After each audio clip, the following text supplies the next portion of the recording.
grace of God, and I can say it, by the grace of God, I have two beautiful twin 20-year-old daughters that have taught me a lot about tolerance and the world and the way things happen.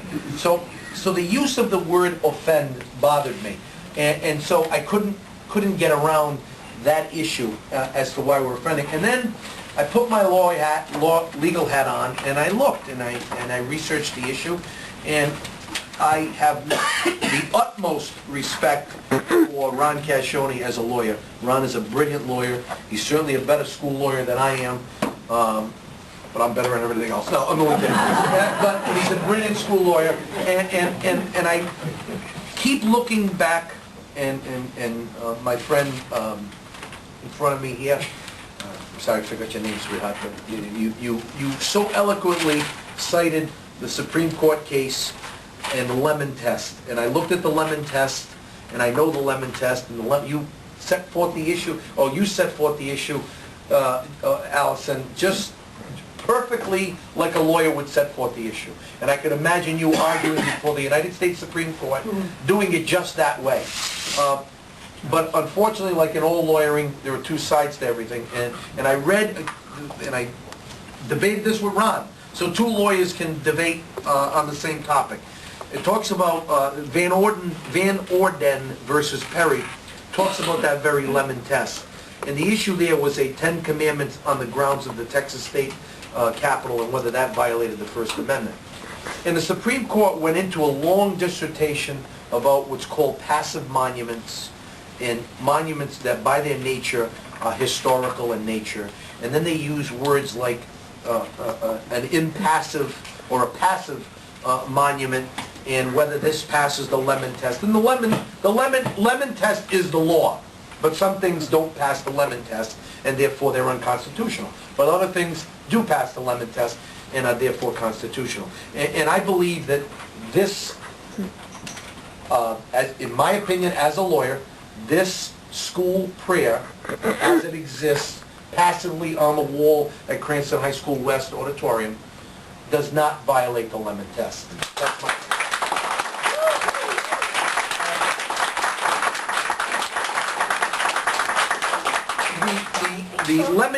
the Stone case that you cited actually talks about a 10 Commandments being thrust upon the kids in every single classroom. This is not that case. And in fact, although it's not scientific, every Cranston High School West graduate that I know, I asked about the school prayer. And I will say to you that while it's not scientific, I'd say to you about 40% of them knew where the prayer was. That's right. And about 50% of those didn't know what the prayer said. Right. Okay? And unlike the young lady from 1967, the kids are not being forced to read that prayer.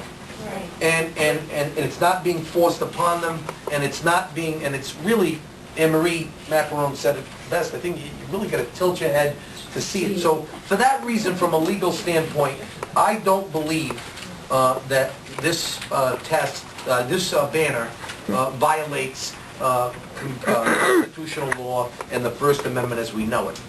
But the other issues that bug me are the fact that a lot of folks have gotten up and said, well, we're taking God out of it. Well, if we read it, God's not in it. Heavenly Father's in it. So, as usual, the Catholics take the hit all the time. But it's not a Catholic message. It's really a message that well, I don't know what Islam and Muslim believe in, but I know that there's a lot of religions that invoke a Heavenly Father, wherever that is.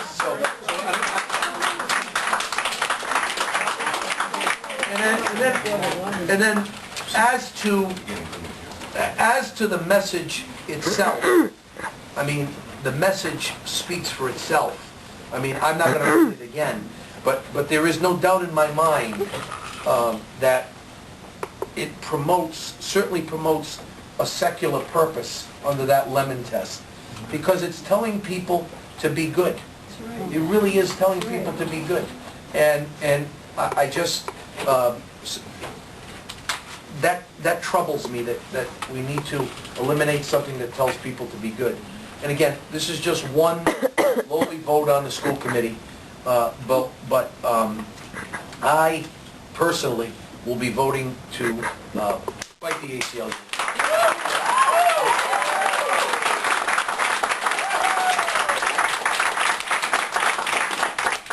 And to keep the banner in its place. However, I want to be mindful of something, and everyone that's wearing that Keep Original banner, okay?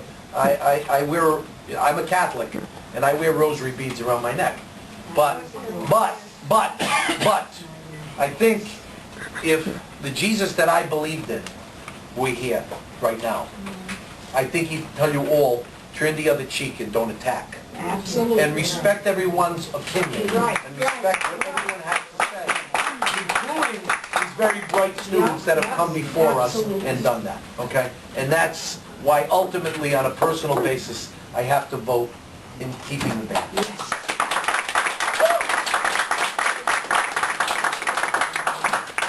Good job. Thank you, Jim. Mrs. Cohen?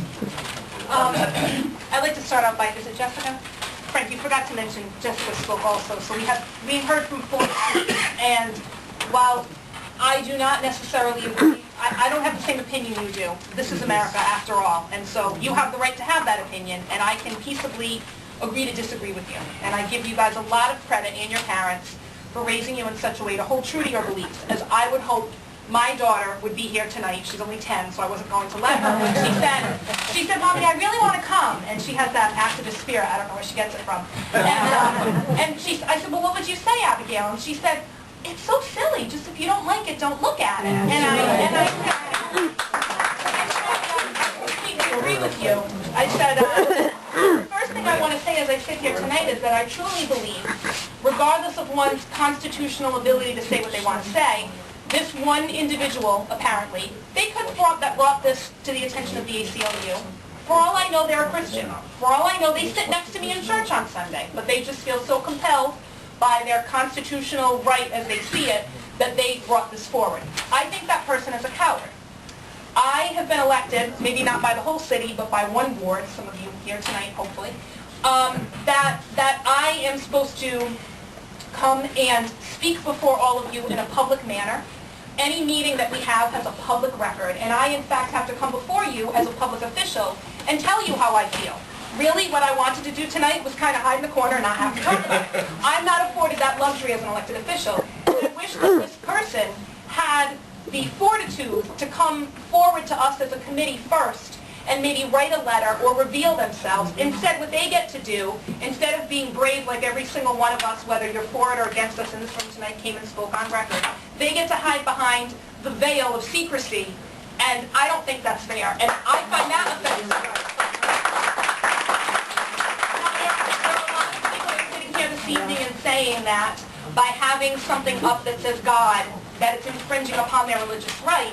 I guess what I would ask people is, where does your right to not have religion suddenly begin to infringe upon my right to have religion? And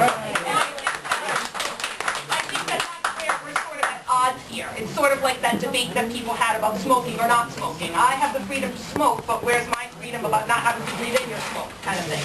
Look at it that way.